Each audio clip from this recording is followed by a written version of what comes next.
Versatile সমিতাস চ্যানেলে তোমাদের সবাইকে স্বাগত। আজকে তোমাদের সঙ্গে সবজি দিয়ে নিরামিষ পালং শাকের রেসিপি শেয়ার করব।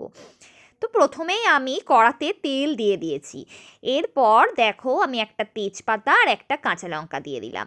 আমি আঁচটা 200-তে রেখেছি। আর একটু পাঁচফোড়ন দিয়ে দেবো। এরপর একটুখানি গরম হয়ে গেলেই তারপর আমি কিছু সবজি দিয়ে দেবো এর সাথে। তো আমি সবজি বলতে শিম, তারপর কুমড়ো, মূলো, টমেটো, বেগুন, এই সবজিগুলো দিয়ে আমি ভালোভাবে নাড়াচাড়া করে নেবো।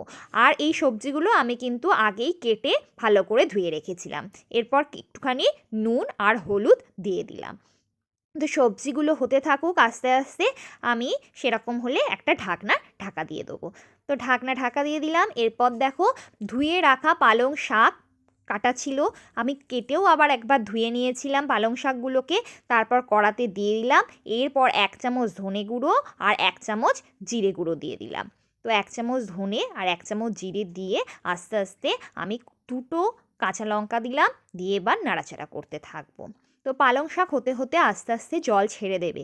একটু চিনিও অ্যাড করে দিলাম, শাকে একটু চিনি দিলে খেতে ভালো লাগে, যার জন্য একটু চিনি দেওয়া। আর আমি আরেক পাশে আমি গ্যাসে কড়াতে তেল গরম করে বড়ি ভেজতে দেবো। তো এবার একটুখানি আমি ঢাকনা দিয়ে চেপে রাখলাম। দেখো ঢাকনা সরিয়ে দেখলাম কতটা হয়েছে। তো মোটামুটি হয়ে গেছে, শাক থেকে জলও বেরিয়ে গেছে।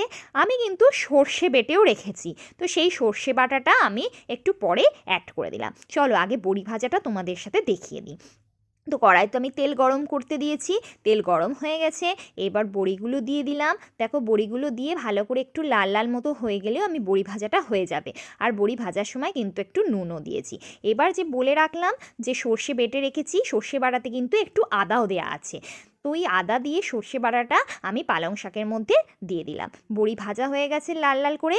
এবার লাস্টে নামানোর আগে আমি বড়ি দিয়ে সার্ভ করে দেবো। খুব সুন্দর অতুলনীয় স্বাদের নিরামিষ পালং শাক রেসিপি।